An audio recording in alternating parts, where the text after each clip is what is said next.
안녕하십니까. 물리 이수일입니다. 물리 상당 물리 설명을 좀 드리도록 하겠습니다. 일단 물리는 크게 세 단원으로 돼 있죠. 역학과 전자기, 그다음에 파동으로 돼 있는데 수능에서도 세 단원이면 33%쯤 1대1대1로 나와야 되는데 역학이 20문제 중에 9문제쯤 나와요. 그리고 전자기랑 파동이 한 6, 7문제씩 그런 식으로 나오게 되는데 그러다 보니까 상상고에서도 1학기 중간고사 때 역학을 보고 그다음에 기말에 전자기 파동 이런 식으로 운영이 됩니다. 이렇게 운영이 되는데 물리가 어디가 가장 어려울까요? 물리의 꽃은 역학이라고 해서 역학이 가장 어렵겠죠. 자, 그러다 보니까 중간고사에서 굉장히 어렵습니다.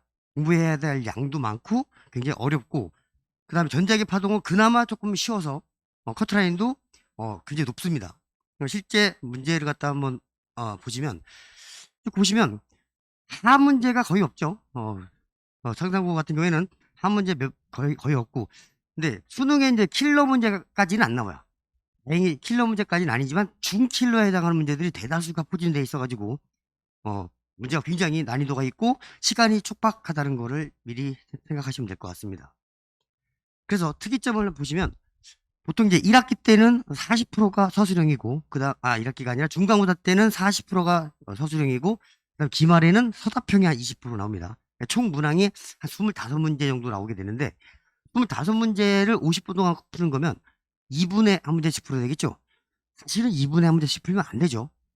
쉬운 문제는 거의 1분 이내로 풀어야 되겠고, 조금 어려운 문제, 어려운 문제가 굉장히 많이 포진되어 있습니다. 그러다 보니까 굉장히 시간이 좀 촉박하다라고 하는 생각을 하시면 될 것 같아요.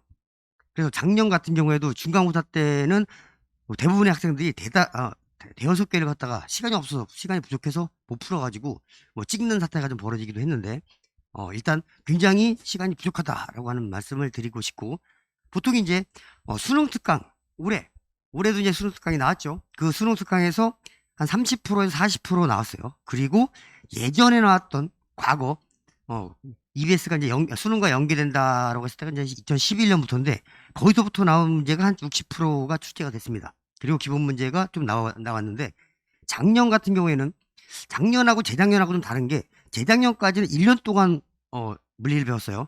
근데 작년부터 이제 집중 이수라고 해가지고 한 학기 동안 배우게 되죠. 그러다 보니까 범위가 많아서 그런지 모르겠지만 작년에는 70%가 작년 수능특강에서 나오고 그 다음에 한 30% 정도가 나머지 예전에 나왔던 EBS에서 출제가 됐습니다. 그 특이한 게 상상고 같은 경우 일반고 같은 경우에는 이제 수능 기출 문제를 갖다 꽤 많이 내는데 상상고는 수능 기출 문제는 한두 문제 나옵니다. 그리고 주로 EBS 문제에서 주로 나옵니다. 그래서 EBS 문제를 좀 잘 봐야 되겠다 하는 말씀을 드리고 싶습니다. 그래서 실제 학업 성취도는 중간 35%, 기말 35%, 그다음에 수행 30%까지 포함된 거기 때문에 일반 점수하고는 좀 다릅니다. 그러니까 일반 점수에서 지금 나온 점수가 예를 들어서 평균이 74다라고 했을 때 수행을 만점 받았다라고 한다면 한 20점 정도 깎아서 실제 중간 기말의 평균이 한 54점, 50점 정도였다라고 생각하시면 될 것 같아요. 그러니까 물리가 굉장히 어렵죠. 그러다 보니까 또 상상고가 특이나 물리, 화학, 생물, 지구학을 보시면은 물리가 제일 어려웠죠, 작년에. 재작년까지는 A등급이 이제 90점 이상인데요. 사실은 실제 점수는 한 85점 이상일 것 같아요. 대충 계산했을 때 중간기만 합쳐서 평균이 85점 이상인 학생들이 예전에 20년도 같은 경우만 해도 16%, 그 다음에 30%, 20%, 34%였는데 작년부터 집중이수가 되면서 공부해야 될 양도 많고, 그 다음에 문제도 난이도도 그렇다고 떨어지지도 않았어요. 그러다 보니까 10%밖에 안 됐습니다. 실제 85점 이상이 10%니까 90점 이상은 한 7% 정도밖에 안 됩니다. 그리고 4%가 1등급이죠. 작년 같은 경우에 1학기 중간에서는 최고점이 94점이었어요.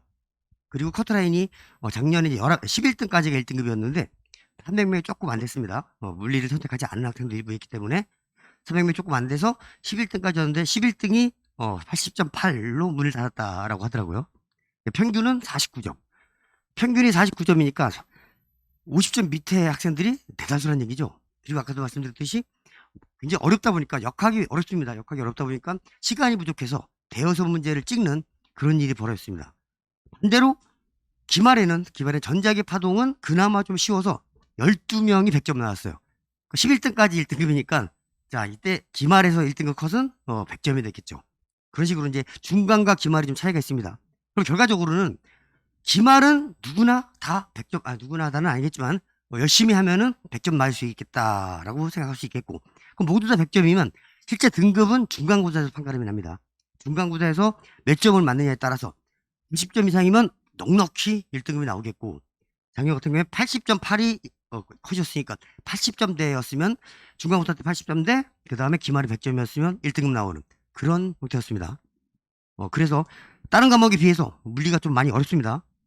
특히나 상상고의 특징이 생물이 또 굉장히 어려워요. 생물도 전통적으로 어려운데 화학이랑 지구가 조금 쉬운 편이고, 근데 물리는 역시나 과목의 특성상 많이 어렵고, 그리고 또 집중 위주로 하다 보니까 10%밖에 안 됐다. 실제 90점 이상은 한 7%, 6, 7%밖에 안 된다라고 생각을 하시면 될 것 같아요. 그래서 관건은 중간고사를 잘 봐야 됩니다. 기말은 누구나는 아니지만 하여튼 잘 볼 수 있는 여지가 충분히 있습니다. 근데 중간고사는 시간도 부족하고, 그 다음에 역학이 제대로 된 학생들만 90점 이상 혹은 80점 이상이 될 수 있기 때문에 중간고사에서 등급이 판가름 난다라고 생각을 하시면 될 것 같습니다. 실제 문제를 좀 보시면 재작년 같은 경우에는 역시나 그의 수능 특강에서 이렇게 문제가 나옵니다. 근데 똑같은 문제입니다. 똑같은 문제인데 보기를 좀 많이 변형시키죠. 보기를 변형시켜서 좀 더 많은 문항을 갖다가, 그러니까 문제를 풀 수 있는 게 문제가 아니라 그 문제를 완벽히 이해해야지 풀 수 있는 그런 형태의 문제가 나왔습니다. 그리고 2011년도 수능 특강에서 나왔죠. 이것도 2014년도 수능 완성에서 나왔고, 상상고가 수능 기출보다는 과거 EBS 교재를 좋아한다고 했죠. 이런 문제가 나옵니다. 2011년, 14년 이런 문제가 나오기 때문에 과거 EBS 문제도 봐야 된다라고 말씀을 드리고 싶어요. 자, 그러면 작년 문제인데 역시나 작년 수능 특강에서 나왔는데, 역시나 여기는 그냥 보기 하나 찾는 거였는데 그 보기를 여러 개로 복잡하게 나눠가지고 조금 더 계산을 갖다가 해야 되는 그런 부분의 문제였습니다. 그 다음에 역시나 이것도 수능 특강에서 나온 건데, 사실은 이거 원래 수능 특강 문제는 이겁니다. 근데 실제 중간고사 문제 이렇게 나왔어요. 그러면 공부가 제대로 안 돼 있는 학생은 못 보던 문제다라고 생각할 수 있어요. 근데 사실은 제가 보기에는 똑같은 문제입니다. 그리고 연습이 돼 있고 준비가 돼 있는 학생들은 당연히 이 문제 형태로 문제를 풀면 되겠다라고 하는 거. 자, 결과적으로 준비를 했을 때 이 문제랑 이 문제가 같다라고 인식할 수 있게끔 연습이 돼야 되겠다 하는 말씀을 드리고 싶어요. 사실은 그래서 수능 특강 문제가 그대로 변형돼서 나온 거다. 자, 학교 시험 문제는 수능 특강이라든가 수능 기출이라든가 똑같이는 못 냅니다. 저작권 때문에 보기 조금이라도 바꿔야 돼요. 근데 보기 일반고 같은 경우는 살짝 보기 기억 니은 디귿만 순서만 바꾸는 그런 그런 정도인데, 상상고 같은 경우에는 많이 변형을 합니다. 많이 변형을 하는데 이 문제 푸는 방법과 이 문제 푸는 방법이 그대로 적용된다라고 하는 걸 인식을 하고 연습이 돼야 되겠다 하는 말씀을 드리고 싶어요. 마찬가지로 자, 이 문제는 수능 특강에도 나왔는데 사실 그 전년도 21년도에 수능 킬러 문제였어요. 수능 기출 문제였는데 그게 수능 특강에 나와서 역시나 그걸 갖다 또 중간고사 문제를 냈다는 거예요. 그래서 수능 기출 문제가 직접적으로 나오는 경우는 한두 문제밖에 없는데, 자, 이런 식으로 수능 특강에 나오게 되면은 이거 굉장히 복잡한 문제입니다. 킬러 수준에 해당하는 문제였죠. 그게 수능 특강에 나왔습니다. 그러면 반드시 나올 수 있겠다 하는 거. 그리고 보기도 많이 바꿨죠. 보기도 많이 바꿔서 준비를 철저하게 완벽하게 문제를 이해해야지 된다라고 하는 말씀을 드리고 싶어요. 자, 그리고 이제 과거 수능 특강 20년도 거에서 나왔습니다.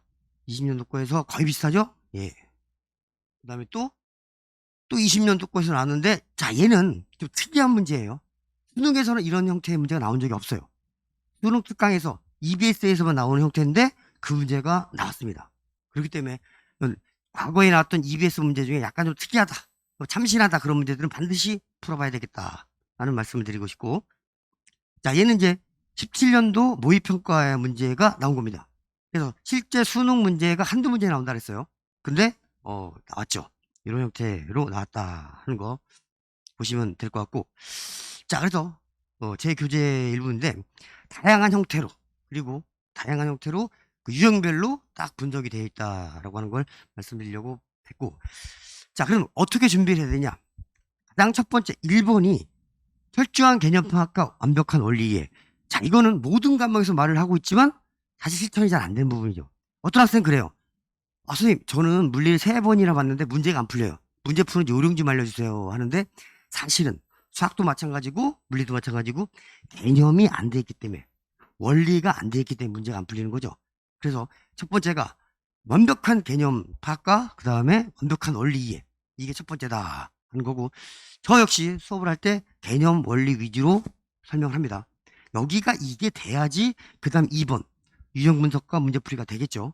그래서 1번이 가장 중요하겠다 하는 거고, 그 다음에 3, 4번은 반드시 1, 2번이 되고 난 다음에 해야 될 건데, 올해도 나오는 올해 수능 특강은 완벽하게 이해를 해야겠다. 특히나 어려운 문제들만 나옵니다.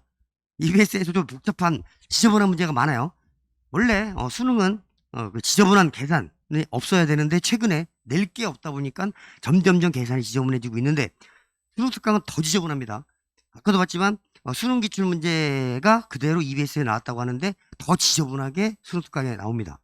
그런 문제를 갖다가 완벽하게 풀 수가 있어야 되겠고, 아, 이게 보기가 어떤 식으로 변형이 될까도 염두를 하면서 완벽하게 문제를 갖다 이해해야 되겠다는 거고, 그 다음 번이 사실 엄청나게 좀 중요한데, 그동안 누적된 EBS 문제가 8,000문항쯤 됩니다. 그 다음에 수능 기출 문제는 3,000문항쯤 됩니다. 그럼 11,000문제인데 이거 다 못 풀죠? 다 못 풉니다. 그리고 시중에 나와 있는 수능 기출 유형 문제집은 많습니다. 뭐 자이스토리라든가 마더통이라든가 수능 기출 문제집은 많지만 EBS가 정리된 책은 없어요.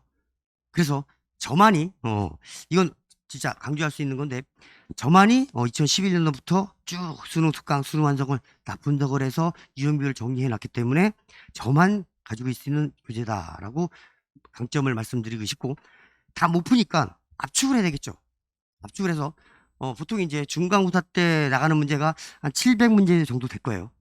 자, 11,000문제 중에서 물론 이제 절반으로 따지면 한 5,000문제 중에서 5,000문제 다 못 풉니다. 5,000문제 다 못 풀기 때문에 그거를 1,000문제 이하로 분류를 해야 되는데, 그 분류를 제가 열심히 잘 해놨습니다. 그래서 실질적으로 요거 자료반이 되겠고요. 그래서 작년에도 내신 80% 이상 적중했습니다. 물론 20%는 건 뭐냐라고 하는데, 킬러 문제들, 어려운 문제들은 다 맞췄어요. 20%는 뭐냐면 기본 문제들입니다. 기본 문제들은 다시 적중했다라고도 애매하고 그래서 이제 뺐습니다. 사실은 그러니까 100%라고 할 수도 있는 그런 적중률을 보였고, 그래서 상상 1등부터 시작해서 작년에 11등까지가 1등급이면 맞았는데, 제가 가르친 학생이 6명이 1등급을 맞았습니다. 제 자료가 좋고 그 다음에 제가 강의하는 방법대로 따라왔기 때문에 그랬을 거라고 생각이 듭니다. 그래서 맨 밑에 제가 친절한 수심이라는데 나름 굉장히 친절합니다. 친절하기 때문에 학생들 이제 질문도 막 새벽 2-3시까지 막 질문하고 막 그러면 제가 물리 같은 경우에 간단하게 문자로 답변을 할 수가 없어요. 그래서 태블릿으로 막 설명을 해가지고 다시 그거 갖다가 사진 파일로 보내고 막 그런 식으로 했었는데, 열심히 저를 괴롭히는 학생이 또 점수도 잘 나올 수 있겠고, 그리고 지금 다시 한번 말씀드리면 제 교재가 완벽하게 상상고에 특성화된, 상상고에 맞는 EBS 문제들 그 8,000문항 갖다가 잘 정리해서 한 500문제 이하로 한 700문제 정도로 해가지고 유형별로 딱 했을 때 전부 다 학생들이 그렇게 얘기했습니다. 선생님 문제지만 선생님 자료만 딱 봤을 때 시험 보는데 아무 무리가 없었다 하는 얘기가 되겠고, 또 하나는 아까 시간이 굉장히 촉박하죠. 시간을 줄이는 방법을 연습을 해야 됩니다. 그냥 일반적인 정석적인 방법을 풀면은 당연히 25문제 못 풉니다. 대부분의 학생들이 대여섯 개를 찍었었는데, 자, 그 시간도 줄이는 방법을 연구를 해야 되겠다 하는 말씀을 드리고 싶습니다. 자, 친절한 수희 씨가 친절하게 1등급으로 안내를 해드리도록 하겠습니다.